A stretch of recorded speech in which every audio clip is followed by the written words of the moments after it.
Hello everybody, and welcome back to Ancient Texts. I'm your host, Jeremy Richard, and today we're going to start a series called A Quick History of the Bible. And the challenge we're going to undertake is to present the events delineated in the ancient texts in chronological order, as the events actually happened, and not how the events are laid out in our current iteration of the Bible. So why? What's the difference? My first reason for doing this is that many of us know the different stories of the Bible, but when they happen in relation to other stories is when it really starts to get a little fuzzy. We know there's creation, we know there was a flood, we kind of know Abraham and Isaac, we know Israel invades Canaan, there's some judges, King David, and then maybe some time passes and Israel goes to Babylon, and then they go back to Israel, and Malachi tells us all to tithe, and Jesus rises from the dead. And that's about how the average believer views the events of the Bible. This video series is going to focus on the actual history as outlined in the ancient text, and just as a warning, some of the views presented will be controversial. My intent is not to dig into these controversies in this video series, but simply to present the information accurately so that we can all get a less nebulous understanding of the actual events, the order that they happened, and how they relate to each other. So we're going to spend a little bit of extra time in Genesis because the beginning of the story is the most important part. So without further ado, let's get right into it. The ancient text is divided into two main categories, the Old and the New Testaments. The Old Testament is the story of a nation that spans 4,000 years and was written over a period of 1,400 years. The New Testament is the story of a man and was written over a period of one generation. The entire Bible is directly responsible for generating what we call today books. In the beginning, God created the heavens and the earth and separated the light from the darkness on day 1, Sunday. Take note that the day begins in the evening and ends 24 hours at the start of the next evening. On Monday, day 2, God separated the waters. This is the only day that God doesn't say that it was good, proving that even God hates Mondays. On Tuesday, day 3, God makes the land and all the vegetation. This is the only day where God says it is good twice. And this is why many Jewish weddings take place on Tuesday. On Wednesday, day 4, God made the sun, moon, and the stars, both for light and to mark the seasons. It is worth mentioning here that science validates this special creation, as the surface of the Earth is the only place in the universe where one can view a corona, which is an aura of plasma that surrounds the sun and can only be seen during a complete solar eclipse.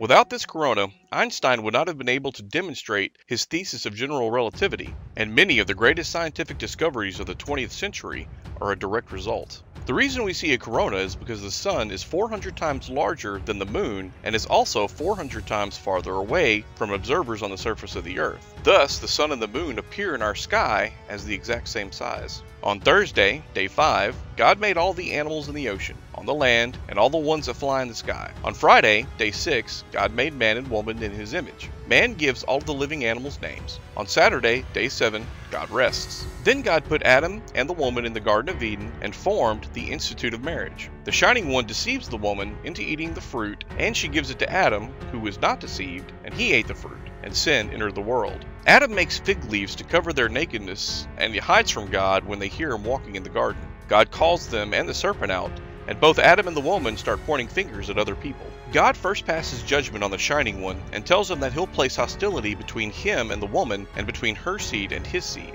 This is the first hint at a virgin birth, since we know biologically that women don't have seed. He'll strike you on the head and you'll strike him on the heel, is the prophecy of both Jesus' death and resurrection. Next, he tells the woman that she'll have great pain in childbirth and that her husband will dominate her. Then he turns to Adam and tells him that he will have to work by the toil of his hands and the sweat of his brow all the days of his life. Only now does Adam name his wife Eve. After the fall, God makes garments from skin of animals to demonstrate that only the shedding of blood can cover sin, and Adam's own attempts at self-righteousness and religiosity, represented by the fig leaves, won't get the job done. So God kicks Adam out of the garden so that Adam won't eat of the tree of life, and he sets up a cherub as well as a flaming sword at the eastern end of the garden to guard it.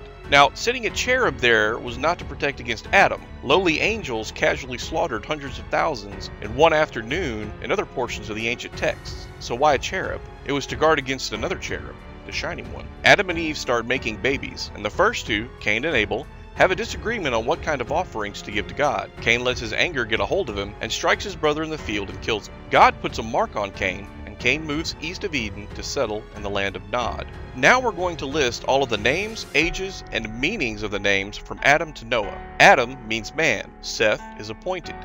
Enosh means mortal.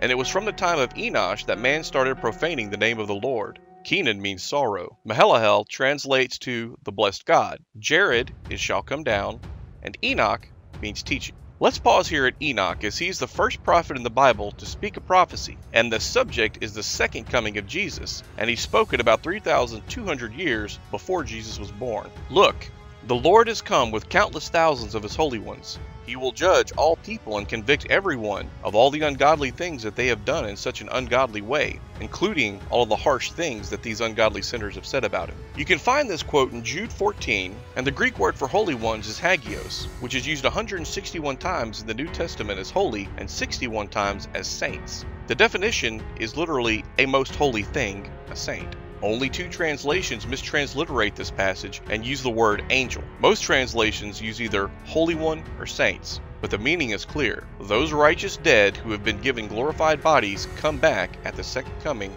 with Jesus. Back to the line. Methuselah means his death shall bring, and ironically, the flood happens the year that Methuselah dies. Lamech means the despairing, and finally, Noah means comfort or rest. Now, let's read the meaning of their names like a sentence. Man is appointed mortal sorrow. The blessed God shall come down, teaching. His death shall bring the despairing comfort and rest. Christian theology is encoded into the very fabric of the Torah. And now we come to Noah. Genesis 6 starts by saying that after the human population had increased throughout the earth, and after daughters had been born to them, that some divine beings noticed how attractive human women were, so they took wives for themselves, any one that they chose. The result of the human-angel sexual relationship were the Nephilim. Now, I get it. This is kind of a weird topic, and you probably won't hear about this in a Sunday morning service, but the text is quite clear. Benai Ha Elohim is only ever used to describe angels in the Old Testament.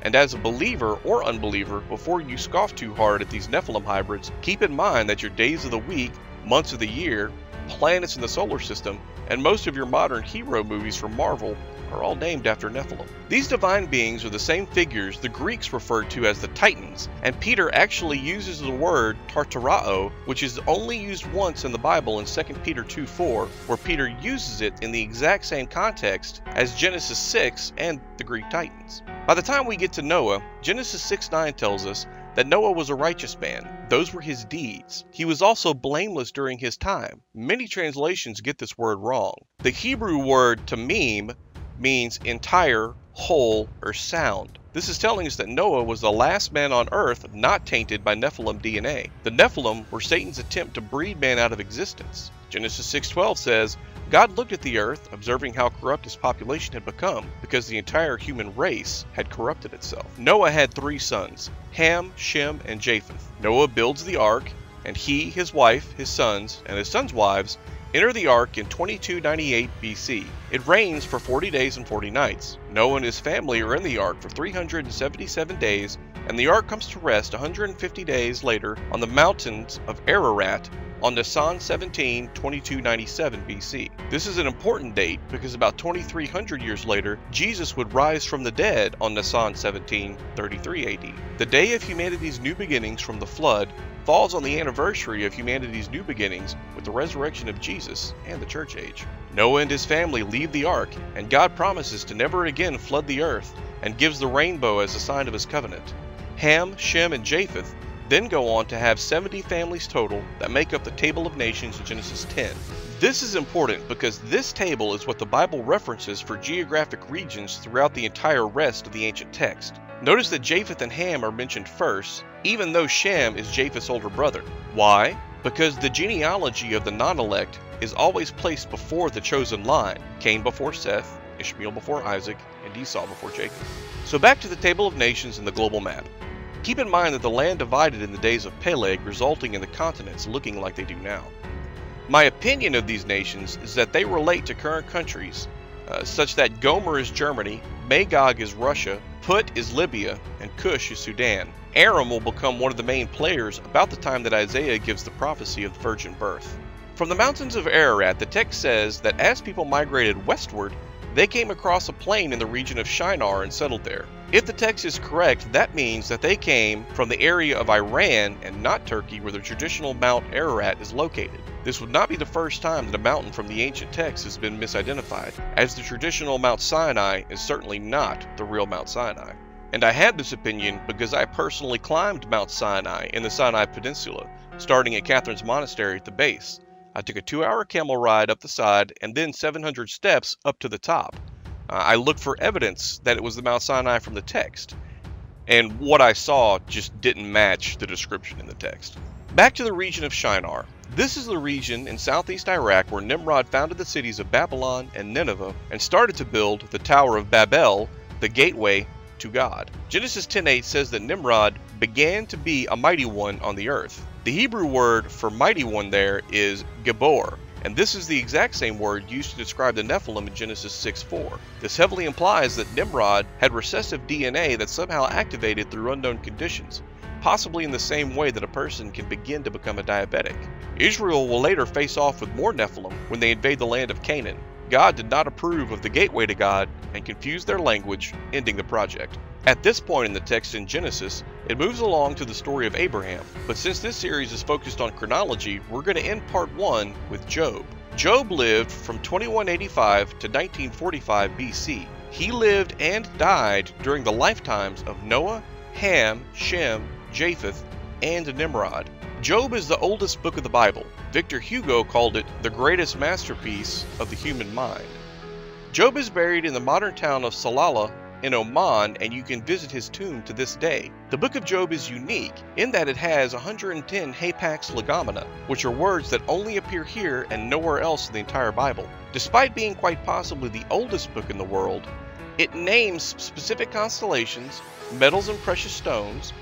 It demonstrates detailed anatomy of great beasts. It uses technical language of law and courts and the occupations of mining and hunting. It references insects, reptiles, birds, beasts, weapons and military strategies, musical instruments, means of travel, geography, specific weather phenomena, and correct astrophysical observations such as the earth hangs upon nothing. Job was a wealthy and righteous man. So Satan made a bet with God, arguing that the only reason Job follows God and loves him is because God has blessed him with health and wealth. So God lets Satan attack Job, and the only stipulation being that Satan can't kill him. Job loses his 7 sons and 3 daughters and all of his wealth in one single day. Then he is afflicted with boils. His wife and his 3 friends give him some not so good advice, such as curse God and die. But Job has patience. One of the key verses of the entire book is 22 of chapter 1. Job neither sinned nor charged God with wrongdoing in all of this. In the end, Job sticks by God, Satan loses the bet, and God doubles all of Job's wealth, including giving him 7 more sons and 3 more daughters. Alright, so in the next episode of part 2, we're going to pick up with the next event on the timeline, and that is the history of Abraham. Thanks for watching. Be sure to like and subscribe to support the channel, and I'll see you on the next episode of Ancient Texts.